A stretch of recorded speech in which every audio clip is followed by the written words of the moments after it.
Now available in paperback and e-readers, Isis, Samurai Goddess.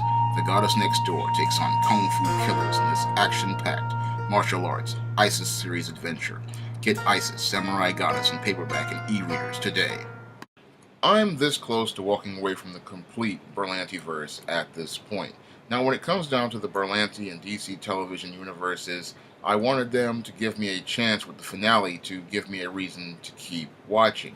And what I saw in a couple of these Berlantiverse season finales pretty much has me getting ready to put a period at the end of things and stop watching those shows. And one of the shows I'm pretty much getting ready to stop watching altogether is the CW Supergirl. Now, the CW Supergirl pretty much started off the season very strongly with a season premiere that featured Tyler Hoechlin as Superman, and that season premiere pretty much was like a comic book come to life.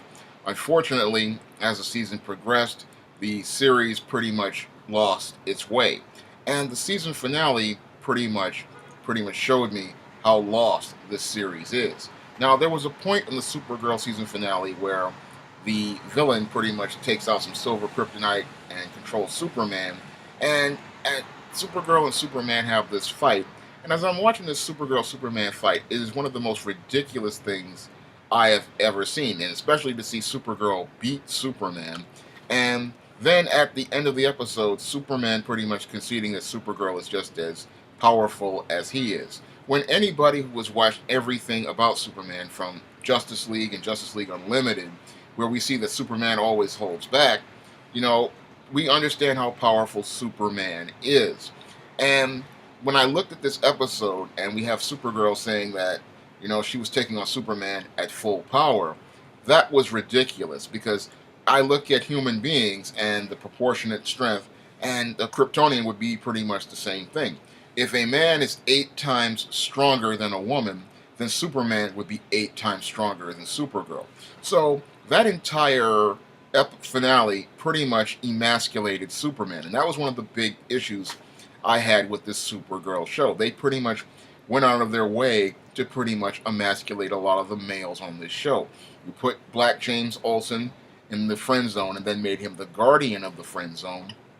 And then you had Mon-El, who went from pretty much being a pretty much alpha male, turned into one of the biggest simps in the DC television universe. And on several episodes of Supergirl, especially like the Mixoplit episode, it was like the simp levels on this show went over 9,000. I mean, this was the simping level was so bad, it was just off the rails. And the other things that pretty much really frustrated me about this season of Supergirl was all this meandering plots with all this romance and the way they pretty much shoved in Kara's sister's lesbian relationship with Maggie Sawyer. All that stuff was just pretty much jumbled and awkward, and it took away from what really made the show fun.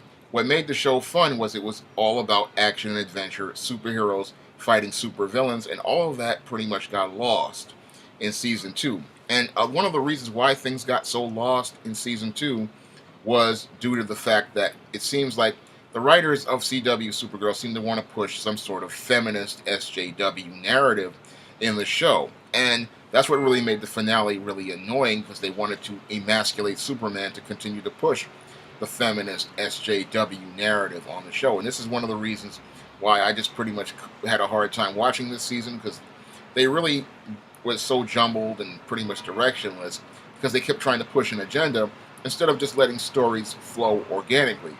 What made Supergirl great in the first season was it was just good guys and bad guys, and the best episodes, like the Flash episode, was just superheroes taking on supervillains, and the series really needs to get back to that, because if it continues on this point, it's headed toward the road of the Berlanti curse. Now, what is the Berlanti curse? The Berlanti curse is something that happens in these Greg Berlanti shows at the mid-season point, and it happened right in Supergirl as Kara was having her romance with Mon-El. The show just completely falls apart, because this is what happened ever since the Arrow season 2.5, and in every one of these DC TV shows, it seems to fall apart around 2.5. So this is the time to get off Supergirl, and this is where I'm going to get off, because I know season 3 is going to be a complete train wreck. Now, Flash is a show that I loved in season 1, But by season 2.5, it just started to become a headache. And season 3, as a victim of the Berlanti curse, is just as much of a disaster as Arrow season 3. And the reason why it's been a disaster is because all of these timeline storylines they've become repetitive and boring. I mean, every episode of The Flash these days is not about Barry Allen taking on his rogues. It's all about some sort of timeline, some sort of alternate Earth, and that is becoming quite a headache to deal with.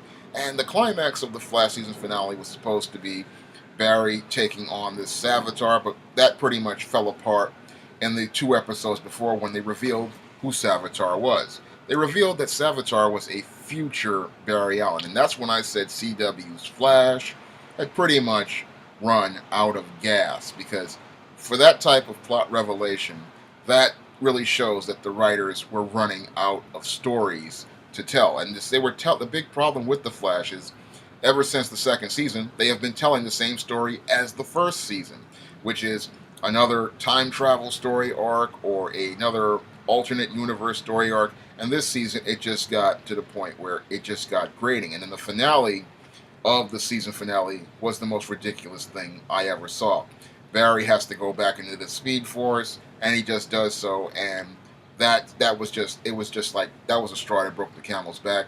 No more Fastest Man Alive for me on Tuesday nights. I just can't stand this show anymore because the writing is just that bad.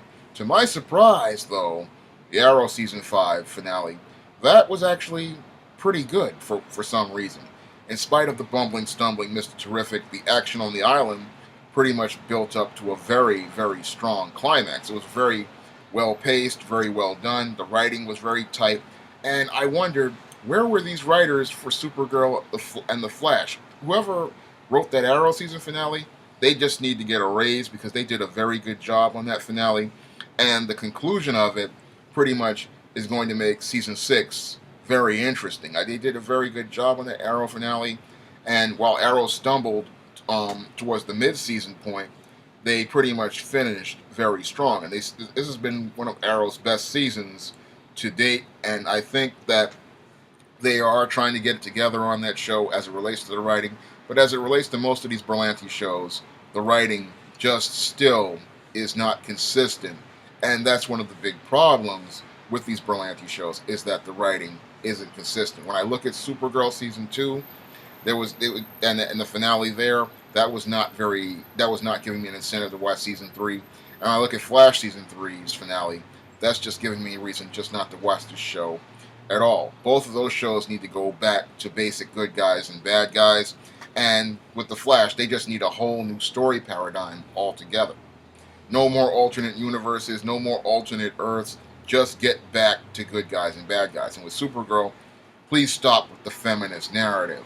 And with Arrow, what they're doing right now seems to be working. And I'd like to see more of Green Arrow and the Outsiders. It looks like that finale is getting ready to build into something very interesting for season 6. But as with these Berlanti shows, I'm pretty much done with 2 of them. But the other one, I'm on the fence about, because with that Arrow season 5 finale, it gave you an incentive to really want to tune in for at least the season premiere. As I look at these Berlanti shows, I still am on the fence about a lot of them, but I'm getting this close to being about done with two out of 3 of them.